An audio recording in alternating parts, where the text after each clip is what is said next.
시각 기능도 홀로그램을 닮았다.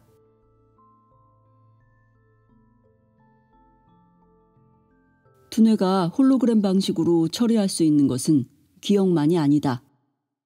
레실리가 발견한 또 하나의 사실은 뇌의 시각 중추도 역시 외과적 절제에도 불구하고 놀라울 정도로 끈질기게 남아 있었다는 것이었다. 그는 쥐의 시각 피지를 90%나 제거해도 복잡한 시각 기능에 요구되는 임무를 여전히 수행해낸다는 사실을 발견했다. 여기서 시각 피질이란 눈이 보는 것을 받아서 해석하는 뇌의 부위를 말한다. 이와 마찬가지로 프리브렘이 행한 연구에서도 고양이의 시신경을 98%나 제거해도 복잡한 시각 기능을 수행하는 데 큰 지장이 없었다. 이것은 화면의 90%를 가려놓아도 관람객들은 여전히 영화를 감상할 수 있는 것이나 다를 바 없는 상황이었다. 그리고 그의 실험은 다시금 시각 기능의 작용에 대한 기존의 이해에 중대한 도전장을 제시했다. 당시의 주도적인 이론에 의하면 눈이 보는 이미지와 그 이미지가 뇌 속에서 전달되는 방식 간에는 1:1 대응 관계가 있는 것으로 간주되었다. 달리 말하자면 우리가 사각형을 볼 때 시각 피질의 전기적 활동 또한 사각형 형태를 띈다고 믿어졌던 것이다.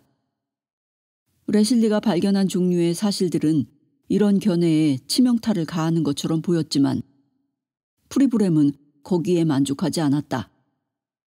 예일 대학에 있을 동안 그는 이 문제를 해결해 줄 일련의 실험을 고안해내고 이후 7년 동안 원숭이가 다양한 시각 기능을 수행하는 동안 뇌 속의 전기 활동을 면밀히 측정해내는 작업을 했다. 이로부터 그는 1:1 대응 관계 같은 것은 존재하지 않을 뿐더러 전극에 전기가 들어오는 순서에 그 어떤 특정한 패턴도 존재하지 않는다는 걸 발견했다. 그는 자신이 발견한 사실에 대해 이렇게 썼다.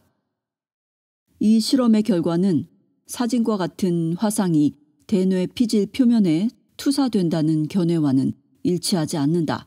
라고.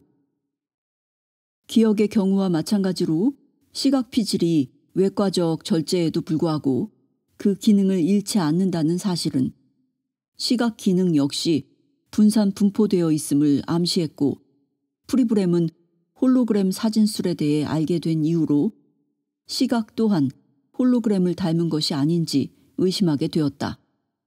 각 부분 속에 전체가 담겨 있는 홀로그램의 성질은 시각 피질을 그토록 많이 제거해버려도 그 기능을 수행하는 데 지장이 없는 이유를 설명해주고 있는 것이 확실해 보였다. 만일 두뇌가 이미지를 모종의 내부적 홀로그램 메커니즘을 통해 처리한다면 아주 작은 조각의 이 홀로그램만으로도 눈에 보이는 전체상을 재생해낼 수 있을 것이다. 그것은 또한 외부 세계와 두뇌의 전기적 작용 사이에 1:1 대응 관계가 존재하지 않는 이유를 설명해 주었다. 두뇌가 시각 정보를 처리하는데 홀로그램 원리를 사용한다면 피사체의 이미지와 홀로그램 필름상의 의미 없는 간섭 무늬의 소용돌이 사이에 1:1 대응 관계가 존재하지 않는 것처럼 눈에 보이는 이미지와 전기 활동 간에도 1:1 대응 관계는 존재하지 않을 것이다.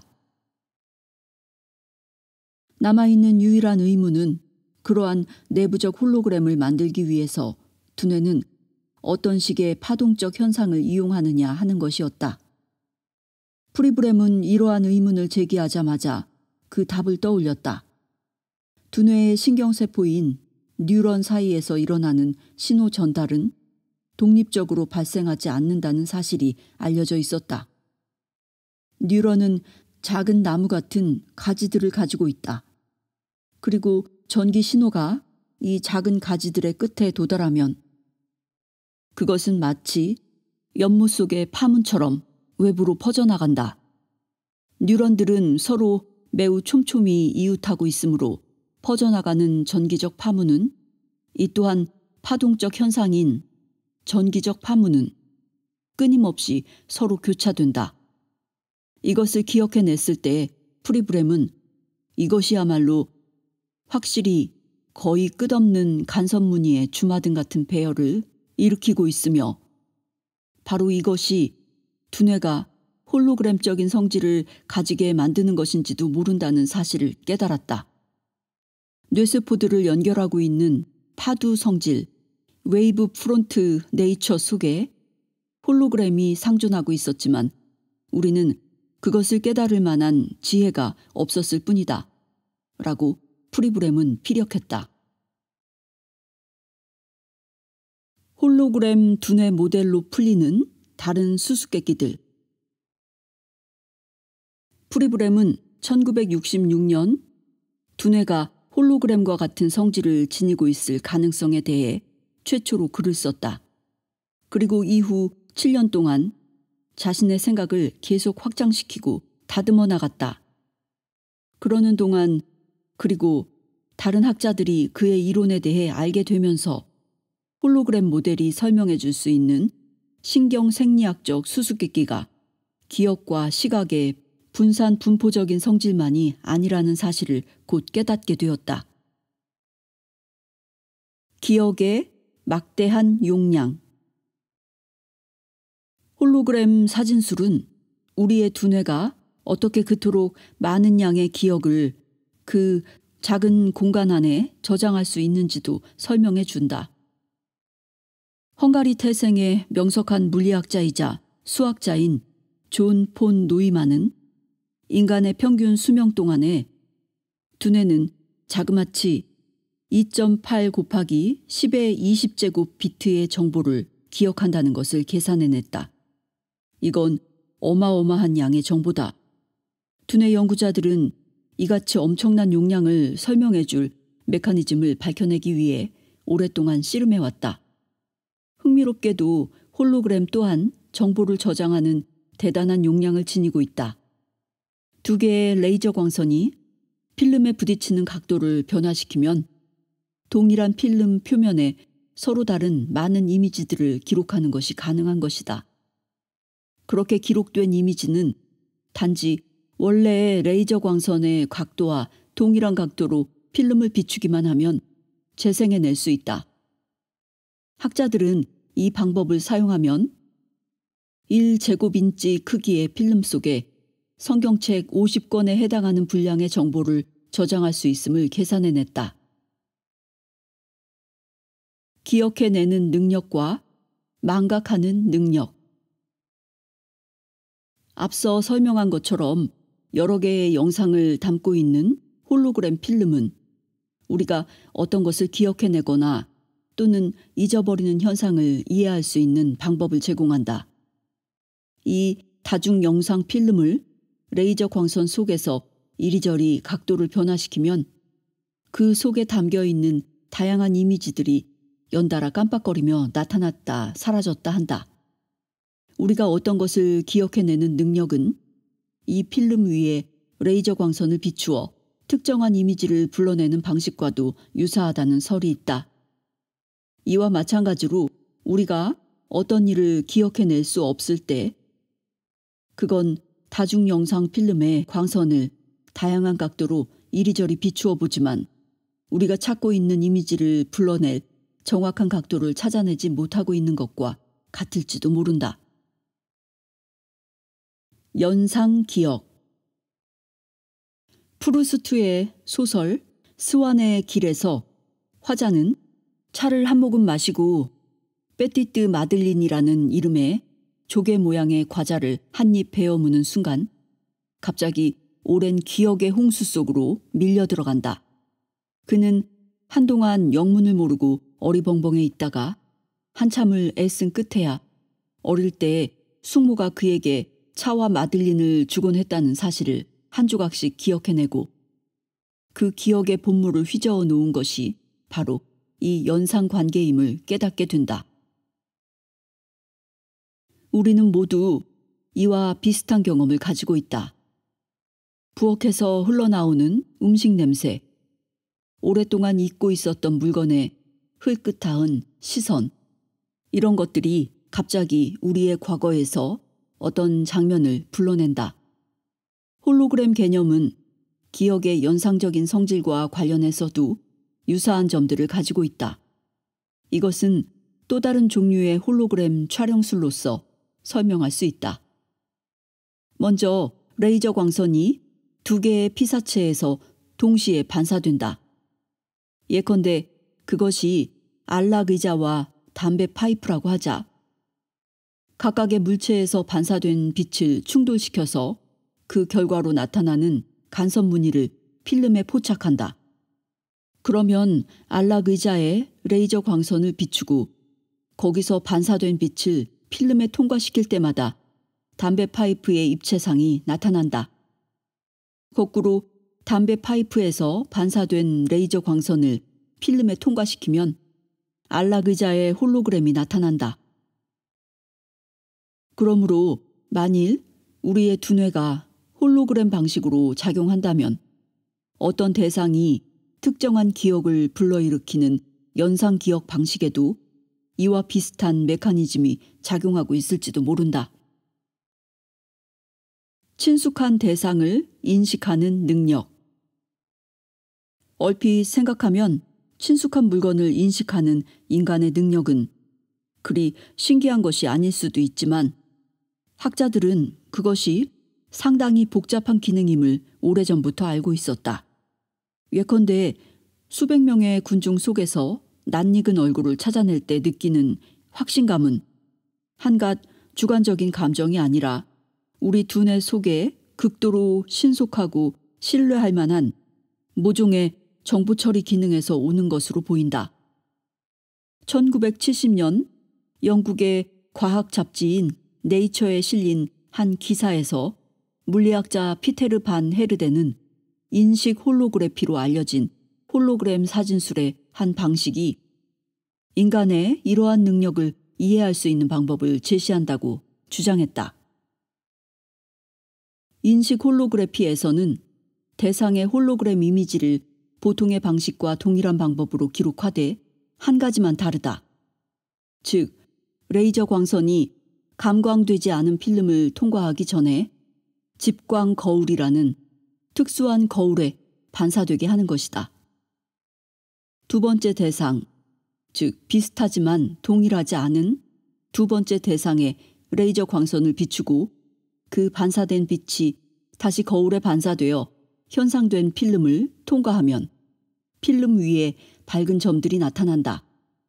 이 점들이 더 밝고 또렷할수록 두 가지 대상의 유사점이 더 많은 것이다.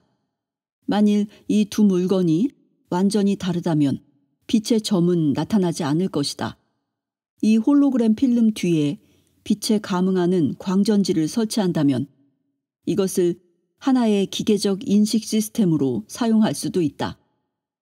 이와 비슷한 것으로서 간섭 홀로그래피라는 이름의 사진술은 몇 해 동안 못 봤던 얼굴을 볼 때처럼 어떤 이미지에서 친숙하고 친숙하지 않은 부분을 식별해내는 인간의 능력도 설명해준다.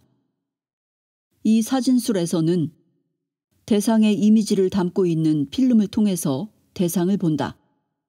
이렇게 하면 사진을 찍은 이후 그 대상에 변화가 생겼던 부분은 모두 빛을 다르게 반사한다. 필름을 통해서 보고 있는 사람은 그 대상이 어떻게 변화했고 어느 부분이 변하지 않고 남아있는지 곧 알 수 있게 된다. 이 방법은 그 감도가 매우 예민해서 화강한 벽돌을 손가락으로 누른 자국조차 당장 감지해낸다. 그래서 이것은 재료 시험 산업 분야에서 응용될 수 있는 것으로 알려져 있다. 사진처럼 정확한 기억력. 1972년 하버드 대학의 시각 연구가인 다니엘 폴렌과 마이클 트랙턴버그는 홀로그램 두뇌 모델이 인간이 사진과 같은 기억력, 즉 직관적 기억력이라고 하는 이런 사진과 같은 기억력을 지닐 수 있다는 이유를 설명해 줄 수 있다고 주장했다. 사진 찍듯이 정확한 기억력을 가진 사람들은 흔히 기억하고자 하는 장면을 몇 분 동안 눈으로 훑어내린다. 그들이 그걸 다시 떠올릴 때는 눈을 감거나 빈 벽 또는 스크린을 주시하면서 그 위에 마음속의 이미지를 투사한다.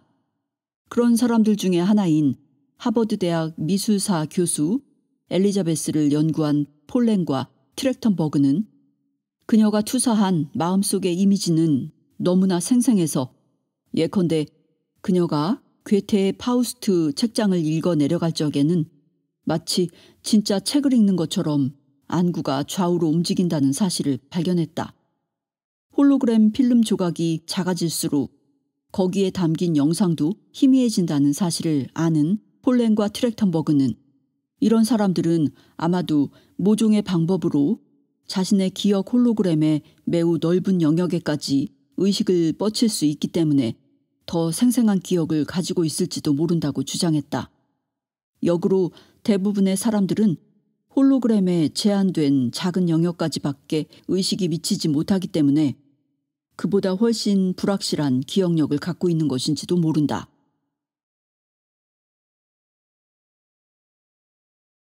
학습된 기능의 전달 능력. 프리브렘은 또 홀로그램 모델이 신체의 한 부분이 학습한 기능을 다른 부분으로 전달할 수 있는 능력을 조명해 준다고 믿는다. 이 책을 읽는 것을 잠시 멈추고 허공에다 왼쪽 팔꿈치로 당신의 이름을 써보라. 이것은 비교적 어렵지 않은 일임을 발견할 것이다. 하지만 이건 아마도 당신이 이전에 결코 해보지 않은 일일 것이다. 이것이 당신에게는 대단한 능력처럼 느껴지지 않을지도 모르지만 두뇌의 다양한 영역들, 즉 팔꿈치의 운동을 제어하는 영역과 같은 이러한 영역들이 연결 배선되어 어떤 임무를 수행할 수 있게 되려면 반복적인 학습을 통해 뇌세포 간의 적절한 뉴런 연결이 이루어진 이후에만 가능한 일이라고 여겨온 종래의 관점에서 본다면 이건 하나의 수수께끼다. 프리브렘은 만일 두뇌가 모든 기억들, 글을 쓰는 것과 같은 학습된 능력의 기억을 포함하여 모든 기억들을 간섭화 형태의 언어로 변환시킨다고 본다면 이 문제를 훨씬 더 쉽게 이해할 수 있을 것이라고 말한다. 그러한 두뇌는 매우 유연해서 마치 능숙한 피아니스트가 한 곡을 다른 조로 바꿔서 연주하는 것만큼이나 쉽게 저장된 정보를 이리저리 옮길 수 있을 것이다. 바로 이러한 유연성이 낯익은 얼굴을 어떤 방향에서 보든지 상관없이 알아볼 수 있는 우리의 능력을 설명해 줄 수 있다. 또한 두뇌가 어떤 얼굴 혹은 다른 물체나 장면을 일단 기억하여 그걸 파동 형태의 언어로 변환해 놓으면 두뇌는 그걸 이리저리 돌려서 어떤 각도에서든지 원하는 대로 살펴볼 수가 있다. 환상지 현상과 외부 세계를 구축하는 내부 메커니즘. 대부분의 사람들에게 사랑, 배고픔, 분노와 같은 느낌은 내부적인 현실이다. 그리고 오케스트라의 음향이나 햇볕, 빵 굽는 냄새 등은 외부의 현실이다. 그러나 두뇌가 우리로 하여금 이 두 가지의 차이를 어떻게 식별하게 하는지는 분명하지 않다. 예컨대 프리브렘은 우리가 어떤 사람을 바라볼 때 그 사람의 형상은 사실 우리의 망막 위에 있다는 사실을 지적한다. 하지만 우리는 그가 망막 위에 있는 것으로 인식하지 않는다. 그는 외부 세계에 있는 것으로 지각되는 것이다. 이와 마찬가지로 발뿌리를 차이면 발가락에서 아픔을 느낀다. 그러나 통증은 사실 발가락에 있는 것이 아니다. 그것은 실제로는 우리 뇌 속 어딘가에서 일어나는 신경 생리학적 작용이다. 그렇다면 우리의 뇌는 어떻게 그 모두가 내부적 현상인 신경생리적 작용들 가운데 어떤 건 내부의 일이며 어떤 건 뇌 회백질 바깥에서 일어나는 일이라고 생각하도록 우리를 속여 넘길 수 있는 것일까? 아무것도 없는 곳에 사물의 환영을 만들어 놓는 것이야말로 홀로그램의 중요한 성질이다.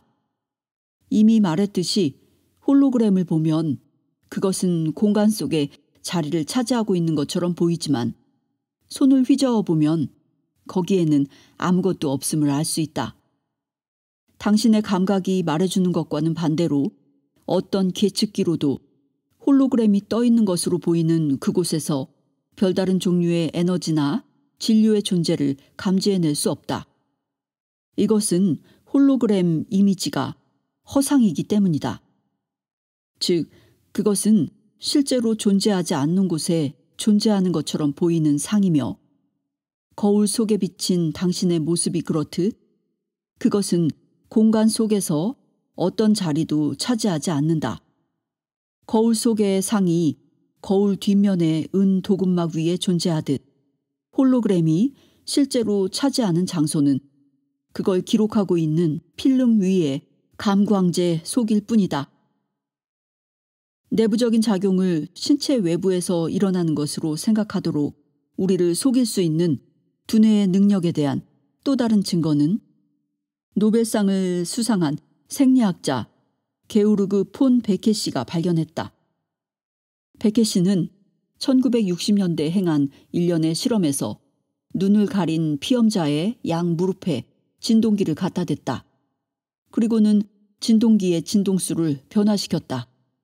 그는 이 실험을 통해 피험자로 하여금 하나의 점 진동원이 한쪽 무릎에서 다른 쪽 무릎으로 왔다 갔다 하는 듯한 느낌을 받게 할 수 있었다. 심지어 피험자로 하여금 점 진동원이 두 무릎 사이의 공간에 있는 것처럼 느끼게 만들 수도 있었다. 간단히 말해서 그는 인간이 감각 수용기가 전혀 존재하지 않는 곳에서 감각을 느낄 수 있는 능력을 지니고 있다는 걸 보여준 것이다.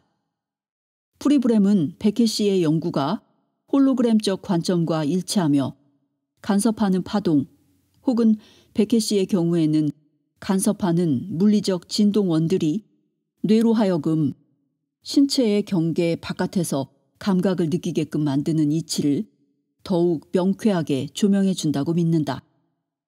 그는 이것이 또한 환상지 현상, 즉 수족 절단 수술을 받은 사람이 여전히 팔이나 다리가 붙어 있는 것으로 느끼는 경험도 설명해 준다고 본다. 환상지 체험을 하는 사람들은 이 환상지에서 종종 경련이나 통증, 저림 등을 소름 끼칠 정도로 생생하게 느낀다. 그러나 그들이 경험하는 건 필시 그들의 두뇌 속의 간섭 무늬에 기록되어 남아 있었던 사지의 홀로그램 기억일 것이다. 홀로그램 두뇌설을 뒷받침하는 실험들. 두뇌와 홀로그램 간의 깊은 유사성은 프리브렘을 흥분시켰지만 그는 자신의 이론이 좀 더 확고한 증거의 뒷받침 없이는 아무런 의미도 없다는 걸 알았다. 바로 그와 같은 증거를 제공한 학자가 있었으니 인디애나 대학의 생물학자 폴 피치였다. 공교롭게도 피치는 처음에 프리브렘의 이론에 매우 회의적이었다. 그는 특히 기억이 두뇌의 특정한 위치에 자리를 차지하고 있는 것이 아니라는 프리브렘의 주장을 의심했다.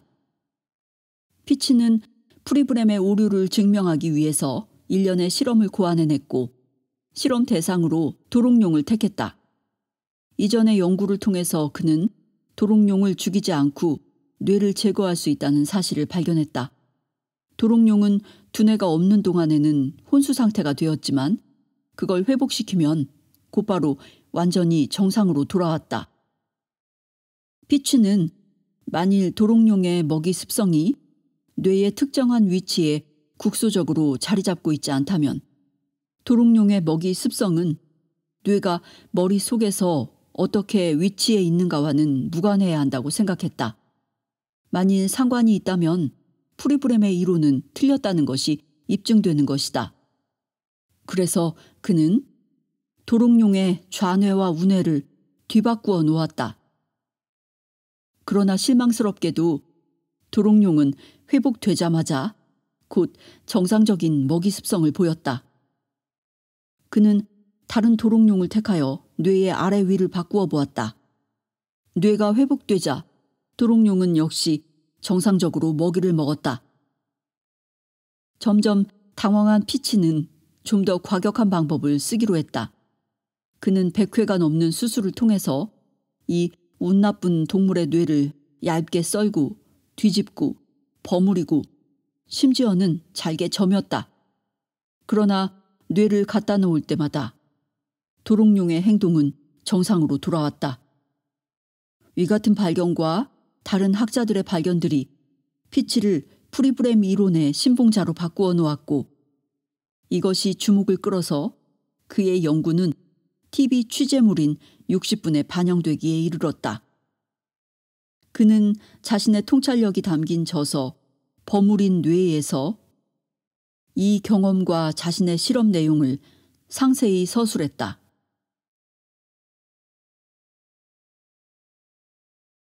홀로그램의 수학적 언어. 홀로그램 개발을 가능케 한 이론은 데니스 가보르. 그는 이 공로로 노벨상을 수상한 사람이다. 이 데니스 가보르에 의해 1947년 최초로 정립되었지만 프리브렘의 이론은 1960년대 말과 1970년대 초에 걸쳐 이보다 훨씬 더 설득력 있는 실험적 뒷받침을 받게 되었다. 가보르가 처음 홀로그램 사진수를 고안했을 때는 레이저에 대해서는 생각하지 않았다. 그의 목표는 당시만 해도 원시적이고 불완전한 장치였던 전자현미경을 개량하는 것이었다. 그는 수학적인 접근법을 사용했다. 그가 사용한 수학은 18세기 프랑스의 수학자 장 B.J. 프리에가 고안한 일종의 계산법이었다. 프리에가 고안한 방법을 대강 설명하자면 아무리 복잡한 패턴이라도 그것을 단순한 파동의 언어로 변환시키는 수학적 방법이었다. 그리고 그는 이 파동 형태가 다시 원래의 패턴으로 변환될 수 있음을 보여주었다. 달리 말해서 TV 카메라가 영상을 전자기파로 변환시키고 TV 수상기는 이 파동을 원래의 영상으로 변환시키듯이 프리에는 이와 비슷한 과정을 수학적으로 해낼 수 있는 방법을 제시했던 것이다. 이미지를 파동 형태로 변환시키고 그걸 다시 원래대로 변환시키기 위해 그가 개발한 방정식은 프리의 변환식으로 알려져 있다. 프리의 변환식 덕분에 가보르는 피사체의 이미지를 변환시켜 홀로그램 필름 위에 간섭무늬 자국으로 바꾸어 놓을 수 있었다.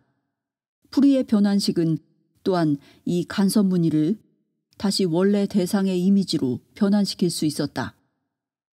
사실 홀로그램 필름의 전면에 나타나는 특수한 동그라미 무늬들은 이미지나 패턴이 프리에의 파형 언어로 변환될 때 나타나는 부산물 중의 하나인 것이다. 1960년대 후반에서 1970년대 전반에 걸쳐 다양한 분야의 학자들이 프리브렘을 만났고 그들은 프리브렘에게 시신경계가 일종의 주파수 분석기로 작용한다는 증거를 발견했음을 알려주었다. 주파수란 한 파동이 1초 동안 진동하는 횟수를 측정하는 것이므로 이건 두뇌가 마치 홀로그램처럼 작용하고 있음을 강력히 시사하는 사실이었다. 그러나 이 문제가 풀린 건 1979년 버클리 대학의 신경생리학자 러셀과 카렌 드발로아 부부에 의해서였다. 1960년대의 연구들은 시각피질의 각 뇌세포들이 저마다 다른 패턴에 대해 반응하게 되어 있음을 보여주었다. 즉, 수평선이 보이면 특정한 시세포가 반응했고 수직선이 보이면 다른 특정한 시세포가 반응했다. 그 결과 많은 학자들이 두뇌는 고도로 분화된 세포로부터 정보를 입력받고 그걸 모종의 방법으로 합성하여 우리에게 외부 세계에 대한 시각적 인식을 제공한다고 결론 지었다. 이러한 견해가 지배적이었음에도 불구하고 드발로아 부부는 그것이 단지 부분적인 진실일 뿐임을 직감했다. 그들은 자신들의 가정을 검증해 보이기 위해 풀이의 변환식을 사용하여 격자 무늬와 바둑판 무늬를 단순한 파형으로 변환시켰다. 그리고는 시각 피질의 뇌세포가 이 새로운 파형 이미지에 어떻게 반응하는지 살펴보았다. 그들이 발견한 사실은 뇌세포는 원래의 패턴이 아니라 풀이의 방정식으로 변환된 패턴에 반응한다는 것이었다. 결론은 한 가지뿐이었다.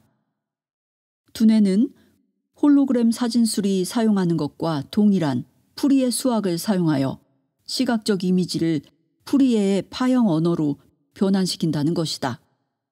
드발로아 부부의 발견은 세계 각지의 무수한 연구소들에서 잇따라 확인되었다.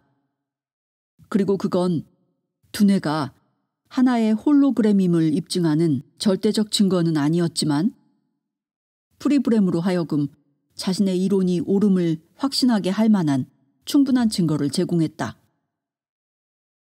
시각 피질이 형상적 패턴에 반응하는 것이 아니라 다양한 파형의 주파수에 반응한다는 생각에 자극받은 프리브렘은 다른 감각들에 대해서는 주파수가 어떤 역할을 하는지 재검토해보기 시작했다.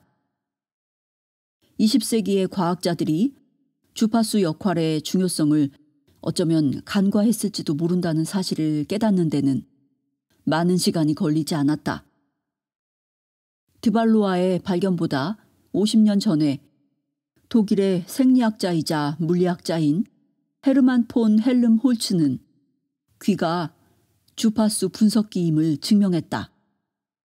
더 최근의 연구는 후각이 오스뮴, 이것은 원소의 일종이다.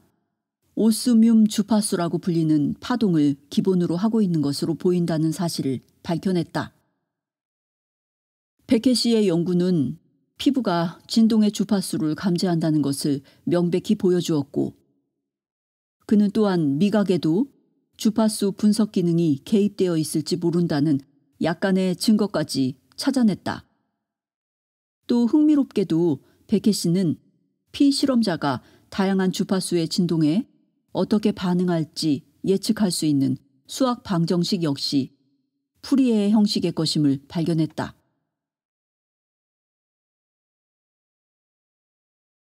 파형 무용수.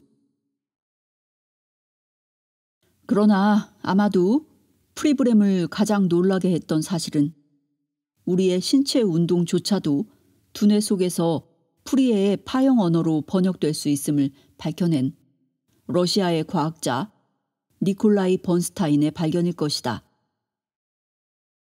번스타인은 1930년대에 사람들에게 검은색 무용복을 입혀놓고 그들의 팔꿈치, 무릎 등의 관절에 흰 점을 찍어주었다.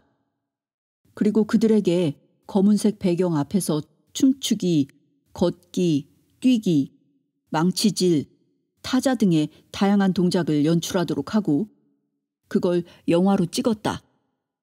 그가 필름을 현상했을 때 거기에는 흰 점만이 나타나서 아래 위로 움직이고 화면을 가로지르면서 다양하고 복잡한 움직임을 보여주었다. 그는 자신이 발견한 걸 수량화하기 위해 움직이는 점의 흔적을 만들어낸 다양한 선을 푸리의 방식으로 분석하여 그걸 파형 언어로 변환시켰다. 놀랍게도 그는 그 파형이 피험자의 다음 동작을 1인치 이하의 정확도로 예측할 수 있게 하는 감추어진 패턴을 담고 있음을 발견했다.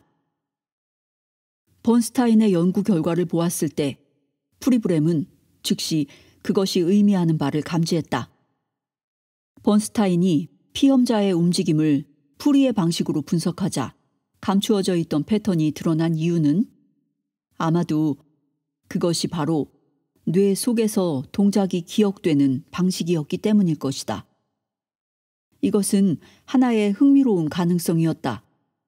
왜냐하면 만일 두뇌가 운동을 주파수 요소들로 나누어서 분석한다면 그건 우리가 온갖 복잡한 신체 동작을 빠르게 학습할 수 있는 이유를 설명해 주기 때문이다. 예컨대 우리는 자전거 타기를 배울 때 하나하나의 동작을 일일이 고생스럽게 기억하여 익히는 것이 아니다. 우리는 전체 움직임의 흐름을 파악하여 학습한다.